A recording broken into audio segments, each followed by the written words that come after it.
വാണിയംകുളത്ത് DYFI മുൻ നേതാവ് വിനേഷ് ആക്രമിക്കപ്പെട്ട കേസിൽ ഒരാൾ കൂടി പോലീസിൽ കീഴടങ്ങി. DYFI Vaniyamkulam town unit secretary Ajay കൃഷ്ണനാണ് കീഴടങ്ങിയത്.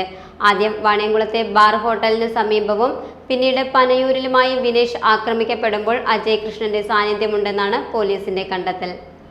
ബാർ ഹോട്ടലിനു സമീപത്തു നിന്നും രണ്ടാമത്തെ അക്രമ സംഭവം നടന്ന പനയൂരിലേക്ക് മുഖ്യപ്രതി ഹാരിസിനെ കൊണ്ടുപോയതും അജയ് കൃഷ്ണനാണെന്ന് പോലീസ് പറഞ്ഞു. അതേസമയം ഇയാൾക്ക് അക്രമത്തിൽ നേരിട്ട് പങ്കില്ല. ഇതോടെ കേസിൽ പിടിയിലായവരുടെ എണ്ണം 6 ഷൊർണൂരിൽ ഗണേഷ് ഗിരിയിൽ ഡിവൈഎഫ്ഐ നടത്തിയ പഞ്ചഗുസ്തി മത്സരം ഉദ്ഘാടനം ചെയ്തത് സംബന്ധിച്ച് ഷൊർണൂർ ബ്ലോക്ക് സെക്രട്ടറി രാകേഷ് ഫേസ്ബുക്കിൽ പങ്കുവച്ച കുറിപ്പിന് താഴെ വിനേഷ് ഇട്ട കമന്റിനെ ചൊല്ലിയുണ്ടായ തർക്കമാണ് ആക്രമണത്തിൽ കലാശിച്ചതെന്നാണ് കേസ്. ഡിവൈഎഫ്ഐ നേതാക്കളായ രാകേഷും ഹാരിസും ഉൾപ്പെടെ 5 പേരാണ് നേരത്തെ പിടിയിലായി റിമാൻഡിൽ കഴിയുന്നത്. കഴിഞ്ഞ 8 രാത്രിയായിരുന്നു പനയൂർ തോട്ടപ്പള്ളിയാലിൽ വിനേഷിനു നേരെ വാണിയംകുളത്തും പനയൂരും വെച്ച് ആക്രമണം. ഗുരുതരമായി പരിക്കേറ്റ വിനേഷ് ഇപ്പോഴും ചികിത്സയിലാണ്. കാഴ്ചകളാണ് ലോകം, കണ്ടു തുടങ്ങുക.